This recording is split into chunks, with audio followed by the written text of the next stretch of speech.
A Rádio USP apresenta Programa Universidade 93,7.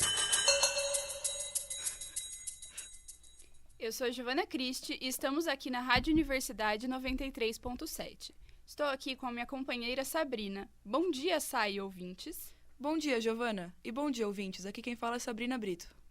Hoje te deixaremos atualizado de tudo o que anda acontecendo no bairro da Liberdade, na cidade de São Paulo. A arquitetura japonesa do bairro e seus belos templos. O Jardim Oriental, que está passando por uma revitalização patrocinada por um filme de Hollywood. O Museu Histórico de Imigração Japonesa e seu acervo. A cultura pop oriental no comércio da Liberdade. A Feira de Artes e Artesanato, que acontece aos sábados e domingos. O Centro de Convivência do Idoso. Inúmeras opções para a terceira idade na Liberdade. Os moradores contam como é morar em um dos bairros mais famosos da cidade. Tudo isso agora na Rádio USP.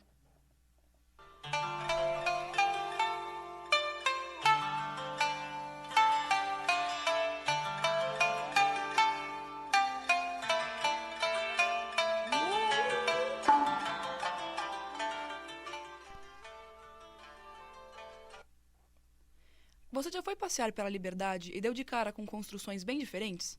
Nossa repórter Amanda explica sobre alguns dos elementos arquitetônicos que o bairro herdou da cultura japonesa. Oi, Sabrina e Giovana.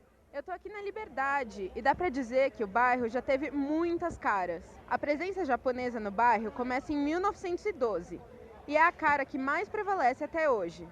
Chegando aqui pela estação do metrô, você já dá de cara com grandes arcos vermelhos sobre as ruas, chamados Tori, que é um monumento japonês que indica a entrada para um território sagrado. As lanternas japonesas também estão por todos os lados. Dizem que a sua luz serve de veículo guia de espíritos em seu retorno para casa. Seguindo aqui pela rua São Joaquim, encontramos uma construção emblemática, que é o templo budista Bushinji. Em sua entrada estão novamente os arcos vermelhos. Instalado no Brasil primeiro nos anos 50, o prédio que existe hoje só foi construído em 1994. A arquitetura japonesa é caracterizada pelo uso de madeira como principal material de construção e uso de colunas na estrutura.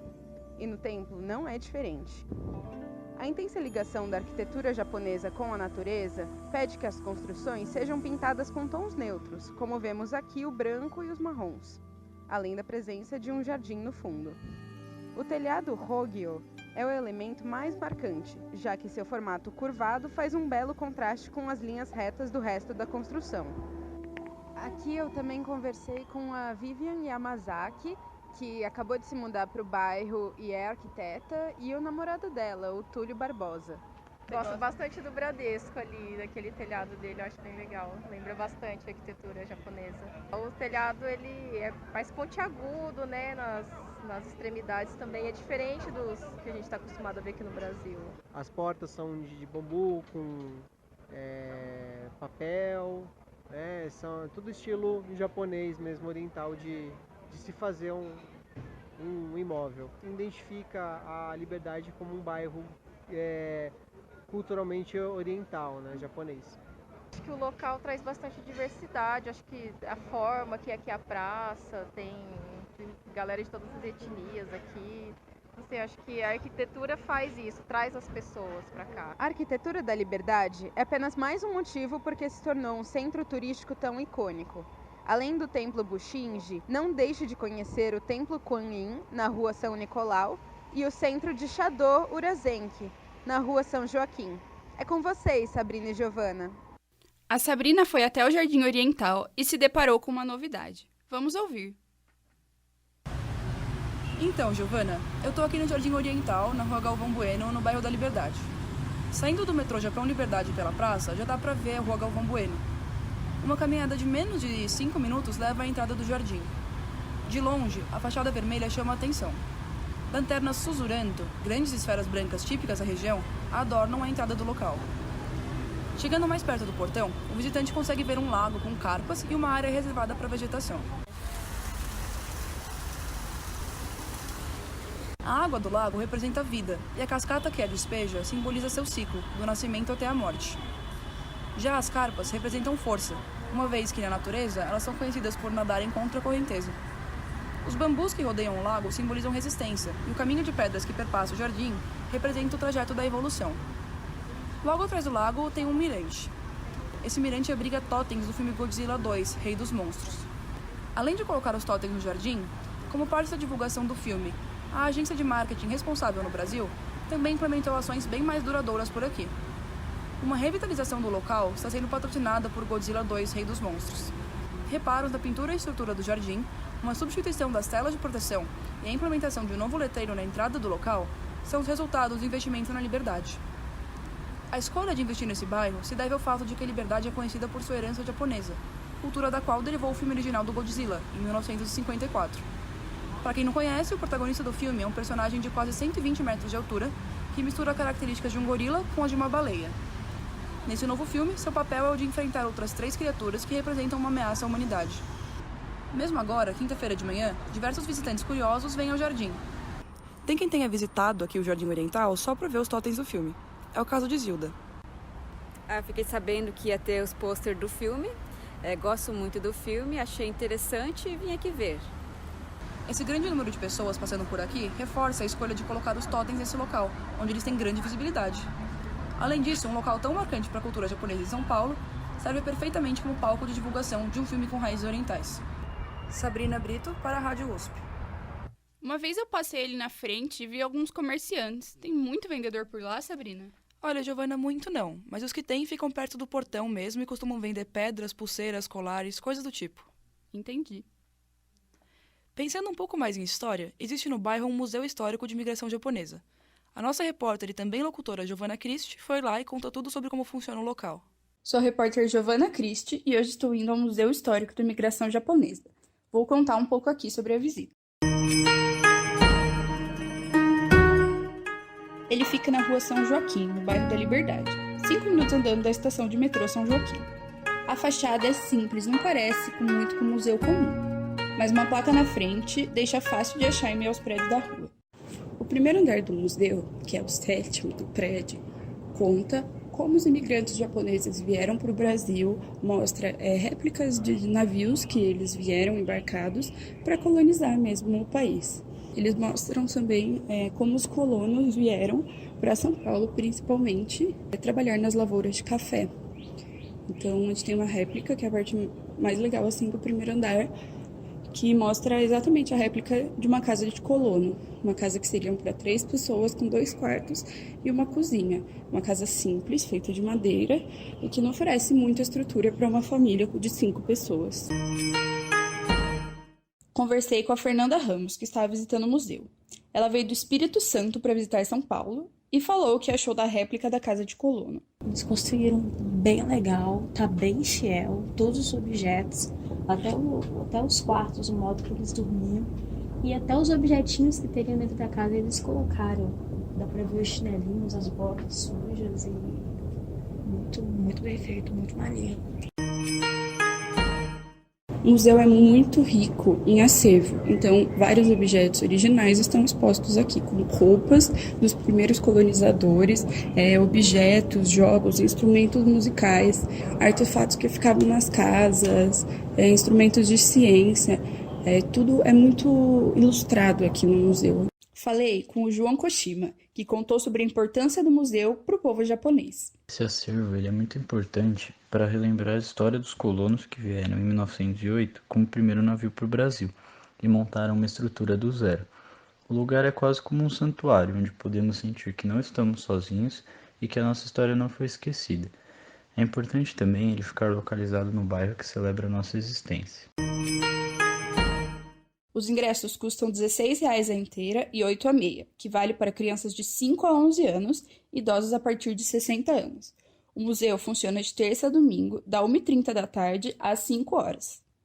Como é o fluxo de pessoas por lá, Giovana? Fica muito cheio?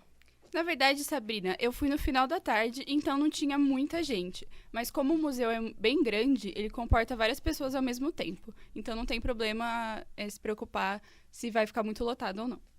Legal. O programa de hoje é um especial sobre o bairro da Liberdade, com locução de Giovana Christi e Sabrina Brito.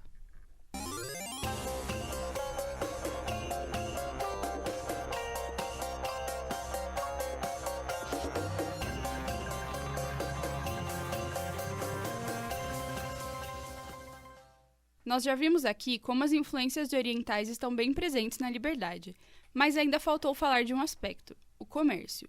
O repórter Bruno Carbinato foi conhecer o comércio da Liberdade. O bairro da Liberdade é muito conhecido por suas influências orientais. Hoje a gente veio aqui no bairro para investigar como essas influências aparecem no comércio local. Bom, eu tô aqui em um shopping da Liberdade, que nada mais é que uma grande galeria de lojas. Então tem várias dessas galerias espalhadas pelo bairro, principalmente na parte perto da praça e da estação do metrô.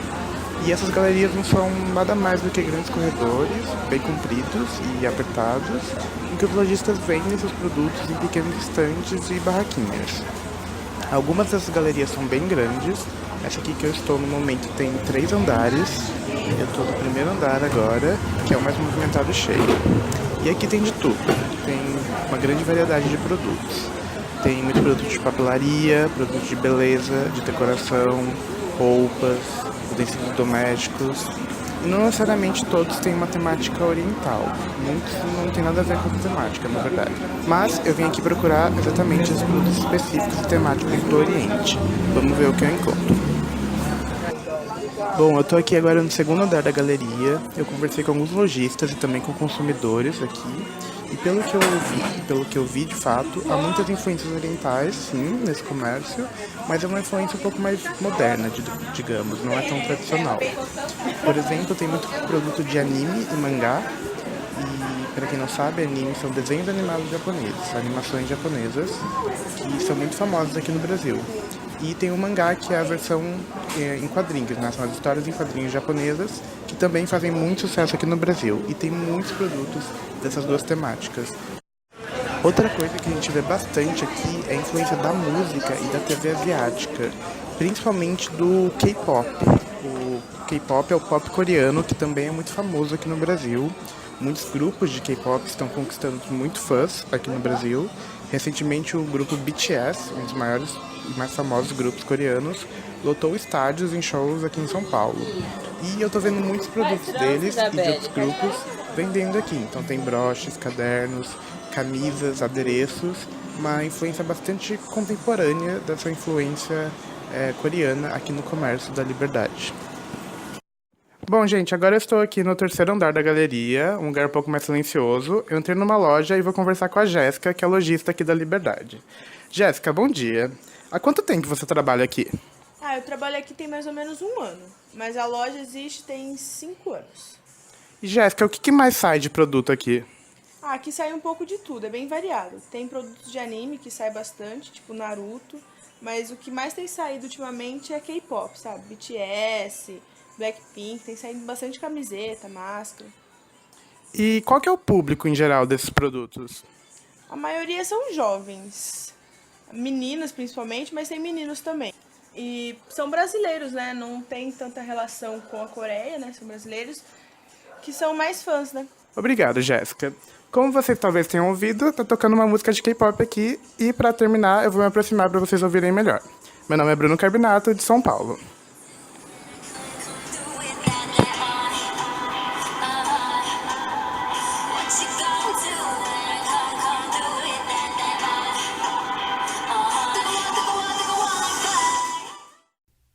Como são os preços por lá, Bruno? Bom dia, Giovana. Bom dia, Sabrina. Bom dia, ouvintes. Na verdade, os preços são bem acessíveis, né? É um comércio bem popular. E, além disso, tem várias lojinhas que vendem os mesmos produtos. Então, dá para fazer uma pesquisa e procurar o produto mais barato em cada loja. Então, realmente é bem acessível. Que interessante! Aos fins de semana, a Liberdade abriga uma das mais conhecidas feiras de arte e artesanato de São Paulo. O repórter Pedro Gabriel fez uma visita ao local e relata pra gente. Então, eu vim uma vez só antes, eu achei bem legal. E aí a Juliette, minha amiga, chegou ontem e eu quis trazer ela aqui porque eu achei que ia ser legal para ela conhecer a feira.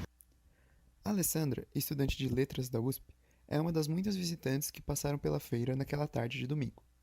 A estudante estava apresentando o comércio para uma intercambista francesa que a acompanhava. Desde 1975, expositores vendem seus produtos artesanais na Praça da Liberdade aos sábados e domingos. A Feira da Liberdade, como ficou conhecida, vende produtos artesanais como bolsas, origami, cintos e comida típica da região da Ásia, como sushi, temaki, yakisoba e até mesmo o famoso pastel para os menos aventureiros na culinária. Meu nome é Paulo Gonçalves e eu vendo origami. Entendi. Desde quando você vende origami aqui? Desde 2005. E como você começou a vender origami aqui? Aqui foi por acaso, porque eu vim comprar papel de origami aqui nas lojas, aqui da Liberdade, e sem querer eu vi a feira e logo me informei sobre expor aqui e acabei me inscrevendo para fazer um teste na prefeitura. Para ter um posto na Feira de Artes e Artesanato, é necessário adquirir uma licença na prefeitura, que te permite vender no sábado, no domingo ou durante todo o fim de semana. As exposições acontecem das 9 da manhã até às 6 da tarde. Segundo a própria legislação da prefeitura, a feira oferece produtos de artes plásticas, artesanato, alimentação, antiguidades e plantas ornamentais. Eu era pequena, né? Meu pai começou, ele vinha fazer feira, eu nem vinha. Depois aí eu comecei a fazer as minhas coisinhas, fazia cigarreira, fazia anelzinho, fazia bastante coisinha e vendia. Lúcia Aparecida Pucinelli, vendedora de cintos de couro, conta que herdou sua licença de seu pai, quem começou a vender na feira. Portanto, não precisou passar pelos testes da prefeitura. A Feira da Liberdade é uma ótima opção para um passeio durante o fim de semana, como conta Alessandra ao repórter. Acho que as comidas, com certeza, porque comida japonesa é muito bom, né? Mas os produtos também, é bem legal ver as coisas de decoração, assim, isso é bem legal. Além disso, o bairro também tem diversas opções de lazer, exercício físico e aulas para idosos. A repórter Gabriela Bonin foi conhecer o Centro de Convivência do Idoso. Oi, Sabrina. Eu tô aqui na Liberdade para mostrar que o bairro também oferece inúmeras possibilidades para a população idosa. Saindo do metrô São Joaquim e caminhando por uns 5 minutos, a gente chega no número 121 da Rua Fagundes, onde fica o prédio da Beneficência Nipo-Brasileira de São Paulo, uma instituição também conhecida como Enkyo. Aqui, mais precisamente no 3º andar do prédio de serviço social, fica o Centro de Convivência do Idoso, um espaço que promove socialização e integração das pessoas com mais de 60 anos. O projeto conta com uma biblioteca, salas de informática e salas com paredes retráteis que são adaptadas de acordo com as atividades planejadas para o mês. O centro conta com voluntários, que organizam uma programação de segunda a sexta, aberta e gratuita para pessoas com mais de 60 anos. As atividades oferecidas incluem aulas de yoga, tricô, coral, línguas, que são inglês, japonês e mandarim, artesanato, informática, dança de salão, tango e até aula de WhatsApp. Além disso, o projeto também promove alguns workshops de culinária e origami. A gerontóloga e organizadora de tudo, Cristina, contou que as atividades mais procuradas são as aulas de yoga e línguas, principalmente inglês e japonês. Segundo ela, formam-se filas de espera para se inscrever nessas aulas, já que eles possuem um número um pouco limitado de vagas. A gente sempre procura, né, fazer o melhor para eles, que é o nosso serviço. Oferecer o melhor para eles, um espaço que eles consigam se sentir à vontade, para eles também fazerem as coisas com calma, no tempo deles.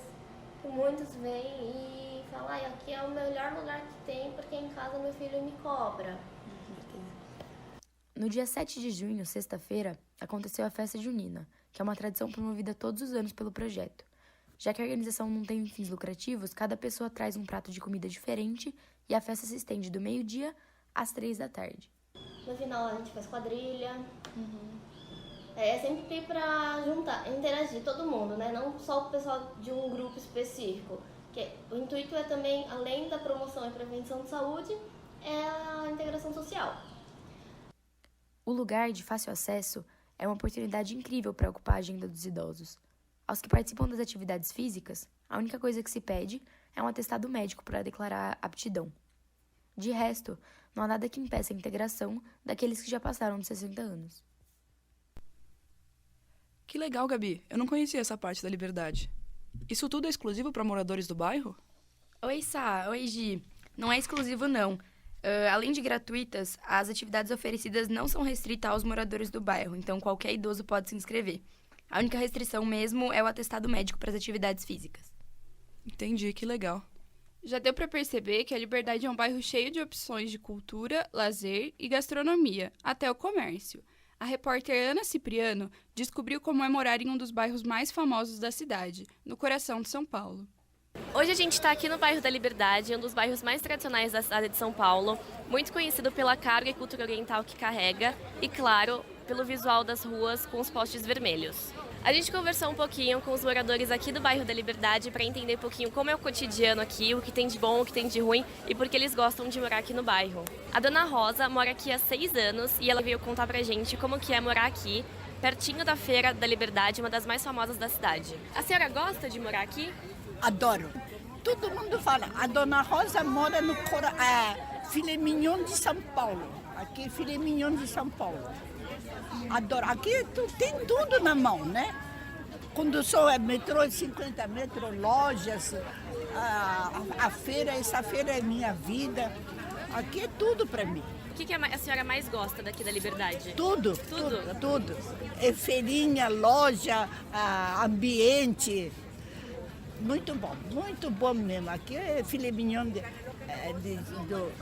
da Liberdade. A senhora tem alguma história especial sobre o bairro que aconteceu aqui com a senhora? Ultimamente não, mas este ano em diante, quando tem festa, não deixa nós trabalhar.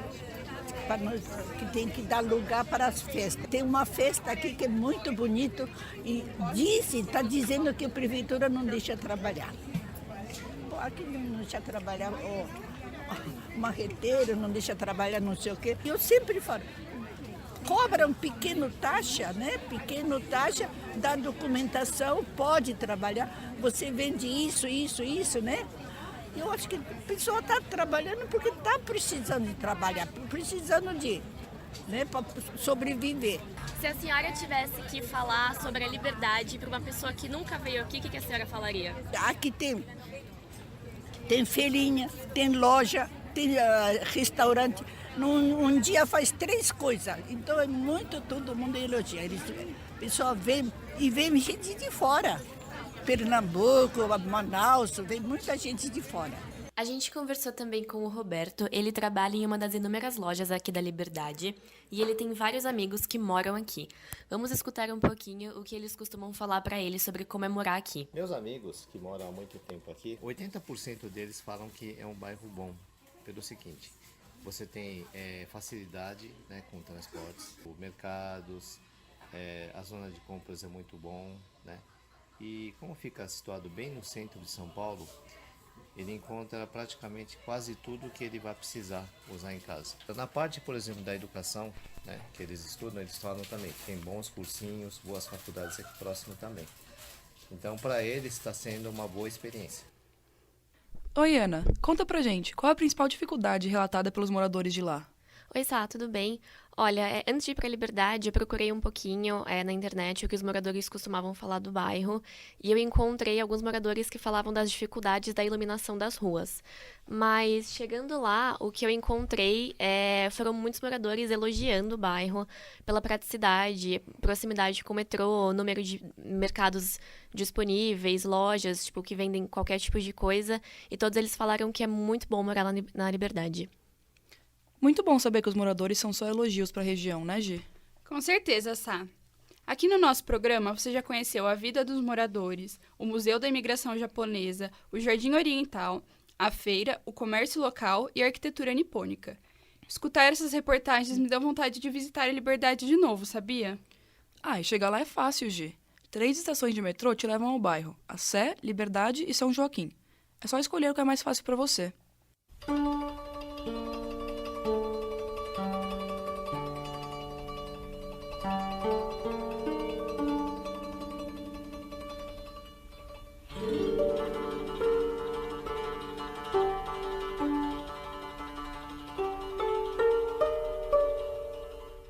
Antes da gente encerrar o programa, a repórter Amanda Peste fez um quadro com outras informações sobre o bairro da Liberdade. Bom dia, Sai Giovana. Bom dia, ouvintes. Então, depois de visitar o bairro, eu fiquei com vontade de saber mais sobre lá. Então, eu trouxe 5 descobertas para compartilhar hoje no programa e eu posso dizer que qualquer uma delas já faz a visita valer a pena.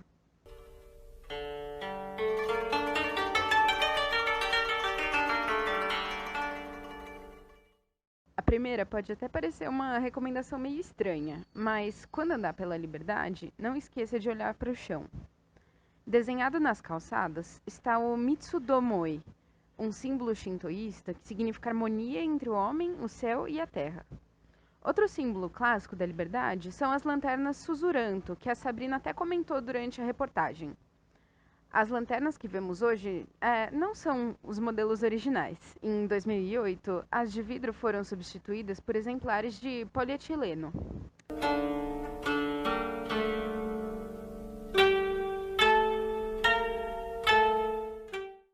Essa segunda curiosidade foi uma surpresa para mim. Sabia que Liberdade é o lar de um monte de cineclubes? Lá na década de 1950, quando a ocupação japonesa do bairro já era significativa, um cinema foi inaugurado na rua Galvão Bueno, o Cine Niterói. Era uma associação especializada na exibição de filmes japoneses, e o cinema foi uma forma dos imigrantes se manterem conectados com sua cultura. Ele foi o pontapé para a criação de outros cinemas no mesmo estilo, Nippon, o Joia e o Tóquio. Infelizmente, a necessidade de criar a ligação leste-oeste provocou a demolição do Cine Niterói. E agora só resta a história e a memória de quem teve o prazer de assistir filmes lá. Elvira, eu tô aqui no... Não sei. Ó, tô ligando pra dizer que eu tô bem. Mas eu acho que eu preciso ficar mais um pouco aqui.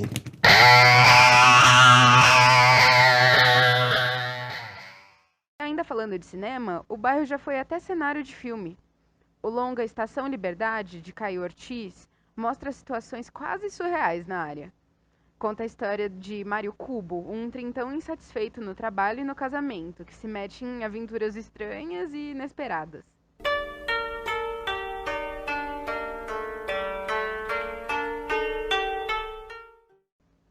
E prontos para a terceira descoberta?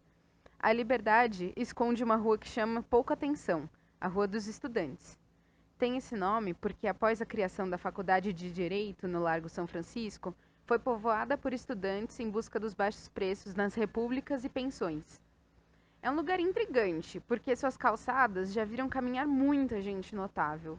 Ali morou Álvares de Azevedo, escritor do século XIX conhecido por Noite na Taverna, e Bernardo Guimarães, patrono da cadeira número 5 da Academia Brasileira de Letras.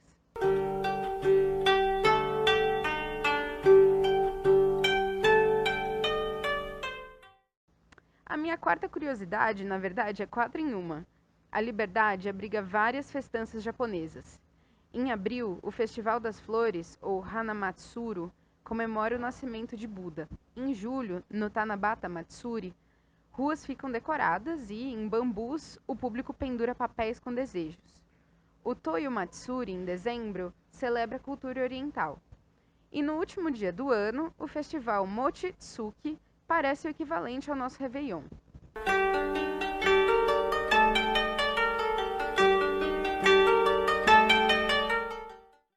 E a quinta, como não poderia deixar de mencionar, se você está atrás de comidinhas e ingredientes orientais, dá para achar quase tudo nas mercearias da região. A mais famosa é a Marukai, na rua Galvão Bueno, que tem uma estrutura mais de supermercado. Eles têm uma variedade enorme de produtos, desde gengibre, nabo e raiz de lótus em conserva, até maruten, que é uma massa de peixe, gyoza e pastas de miso. É isso, pessoal. Eu convido todo mundo a visitar esse bairro cheio de culturas diferentes e coisas gostosas. É com vocês. Nosso programa fica por aqui. Coordenação, Ana Cipriano. Produção, Pedro Gabriel. Edição, Amanda Peste. Reportagens, Amanda Peste, Ana Cipriano, Bruno Carbinato, Gabriela Bonin, Giovana Cristi, Pedro Gabriel e Sabrina Brito. Locução, Giovana Cristi e Sabrina Brito. Por hoje é só. Fique ligado para saber mais sobre como é a vida em alguns dos principais bairros da capital paulistana. Até mais. Até, tenham um bom dia. A Rádio USP apresentou Programa Universidade 93,7.